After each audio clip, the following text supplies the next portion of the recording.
மாண்புமிகு உச்ச நீதிமன்றத்தினுடைய அறிவுரையின்படி அனைத்து இந்திய அண்ணா திராவிட முன்னேற்ற கழகத்தின் பல்வேறு தொண்டர்களின் உரிமையை பாதுகாக்கின்ற வழக்குகள் உச்ச நீதிமன்றத்தினுடைய அறிவுரையின்படி அனைத்து வழக்குகளும் ஒன்றிணைக்கப்பட்டு சென்னை தமிழகத்தில் இருக்கின்ற உயர்நீதிமன்றத்தில் சிவில் சூட்டில் உங்களுடைய நியாயமான கோரிக்கைகளை அங்கே சொல்லுங்கள்.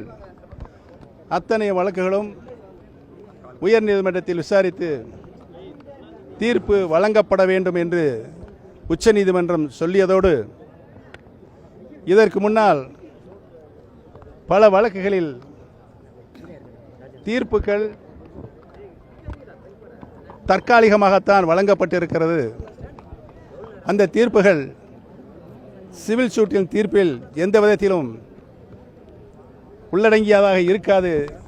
இறுதியாக சிவில் சூட்டில் வழங்கப்படுகின்ற தீர்ப்பு தான் இறுதி தீர்ப்பாக இருக்கும் என்பதனை உச்ச நீதிமன்றம் தெளிவாக சொல்லியிருக்கிறது. இந்த நிலையில் ஈரோடு சட்டமன்ற தொகுதியினுடைய இடைத்தேர்தலில் தற்காலிகமாகத்தான் தற்காலிகமாகத்தான் இரட்டை இலை சின்னம் ஒதுக்கப்பட்டிருந்த சூழ்நிலையில் அதற்கு பின்னால் வந்த இந்த உச்ச நீதிமன்றத்தினுடைய அறிவுரைப்படி சென்னை உயர்நீதிமன்றத்தில் அனைத்து வழக்குகளும் ஒன்றிணைக்கப்பட்டு விசாரிக்கப்பட்டு கொண்டு இருக்கிறது. ஆகவே அனைத்து இந்திய அண்ணா திராவிட முன்னேற்ற கழகத்தினுடைய தொண்டர்கள் உரிமை மீட்பின் குழுவாக நாங்களும் எங்களுடைய கோரிக்கையினை உயர்நீதிமன்றம் ஏற்று இரட்டை இலை சின்னம் யாருக்கு வழங்கப்பட வேண்டும் என்ற இந்த வழக்கில் அனைத்து தரப்பினரையும் விசாரித்து தீர்ப்பு வழங்கப்பட வேண்டும் என்று எங்கள் தரப்பின் வாயிலாக கோரிக்கை வைக்கப்பட்டது. அதனை உயர்நீதிமன்றம் ஏற்று அனைத்தினுடைய தொண்டர்கள் விருப்பப்படுகின்ற அளிக்கின்ற அனைத்து கோரிக்கைகளையும் உயர்நீதிமன்றம் பரிசீலித்து தீர்ப்பு வழங்கப்பட வேண்டும் என்று தீர்ப்பு வழங்கப்பட்டிருக்கிறது. உயர்நீதிமன்றத்தின் வாயிலாக உறுதியாக இரட்டை இலை சின்னம் தொண்டர்கள் திருக்கரங்கில் வந்து சேரும் என்பதை தெரிவித்துக் கொள்கிறேன். தேர்தல் கமிஷன்ல உங்களுடைய வாதம் எந்த அளவுக்கு இருக்கும்? தேர்தல் கமிஷன்ல எங்களுடைய வாதம் நியாயமான வாதம்.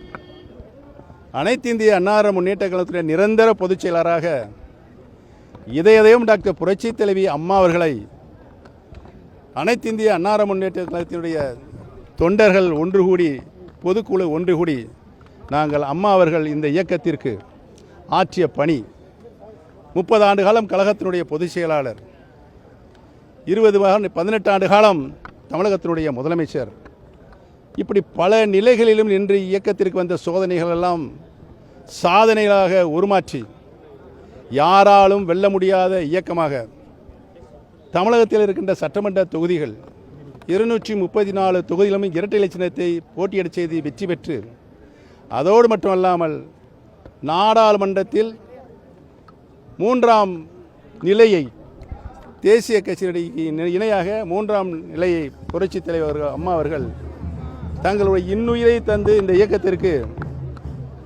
பல வெற்றிகளை பெற்றுத்தந்தவர்கள் என்பதனையெல்லாம் நாங்கள் நினைவு கூர்ந்து கழகத்தினுடைய நிரந்தர பொதுச் செயலாளர் மாண்புமிகு இதயம் புரட்சித் தலைவி அம்மா அவர்கள்தான் இருக்க வேண்டும் என்று நாங்கள் தீர்மானம் நிறைவேற்றினோம். அதனை இன்றைக்கு அங்கே கூடிய போலியான பொதுக்குழு ரத்து செய்திருக்கிறது. இவ்வளவு தியாகங்களையும் செய்த மாண்புமிகு அம்மா அவர்களுக்கு கழக பொதுக்குழு சூட்டிய அந்த அங்கீகாரத்தை உச்சபட்ச மரியாதையை ரத்து செய்திருக்கின்றன்னு சொன்னால் தமிழக மக்கள் அதை ஏற்றுக்கொள்ள தயாராக இல்லை என்பதுதான் கடந்த காலங்களில் நடைபெற்ற அத்தனை தேர்தலிலும் அவர்கள் தோல்வியை கண்டிருக்கிறார்கள் என்பதுதான் உண்மை.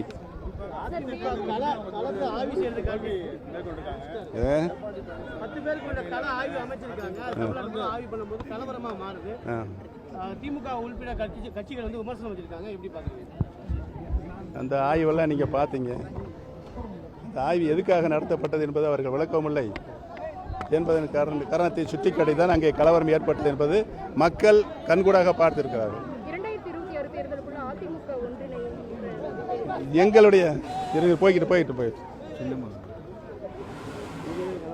தொண்டர்களுடைய ஒட்டுமொத்த குரலாக அனைத்து இந்திய அன்னார முன்னேற்றத்தில் பிரிந்து கிடக்கும் அனைத்து சக்திகளும் ஒன்றிணைந்துதான் தேர்தலை சந்திக்க முடியும். அப்படி சந்தித்தால் தான் வெற்றி வர முடியும் என்ற தொண்டர்களும் மக்களும் எண்ணுகிறார்கள். அதைத்தான் நாங்களும் சொல்லிக் கொண்டு இருக்கிறோம். இப்போ நீங்கள் இப்போ உறுதிமொழியில் வந்து எந்த தியாகத்துக்கும் ரெடின்னு சொல்லிக்கிறீங்க. ஆமாம். மாதிரியான தியாகமாக இருக்குது.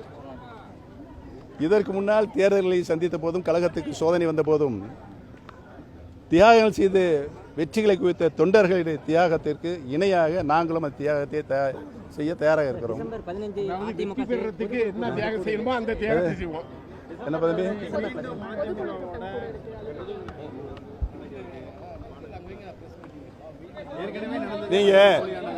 நீங்களே அதாவது ஒரு சர்வாதிகாரத்தின்படி எந்த அளவுக்கு இயக்கத்தை நடத்த முடியும் என்பதுதான் கடந்த காலங்கள் நடந்த பொதுக்குழு. நான் அந்த பொதுக்குழுவின் வாயிலாக 3ஆம் நிகழ்ச்சியாக கழகத்தின் பொருளாளராக வரவு செலவுகளை வாசிக்க வேண்டும். அதற்கு கூட வாசிப்பதற்கு இடமளிக்காமல் கூட்டம் முடித்து வைக்கப்பட்டது என்பதெல்லாம் நீங்கள் எல்லாம் பார்த்திருப்பீர்கள். அதையெல்லாம் நீங்கள் நன்றாகவே பத்திரிகையில் எழுதுங்கள். அதுதான் ஜனநாயகத்தை காப்பாற்ற முடியும். தியாகத்தின் உறுதுணாக நீங்கள் பத்திரிகை மற்றும் தொலைக்காட்சி நிறுவனங்கள் விளங்கி கொண்டிருக்கிறது. அந்த பணியை நீங்கள் செய்ய வேண்டும் என்பதுதான் எங்களுடைய தீராத அவாவாக இருக்கிறது. நன்றி.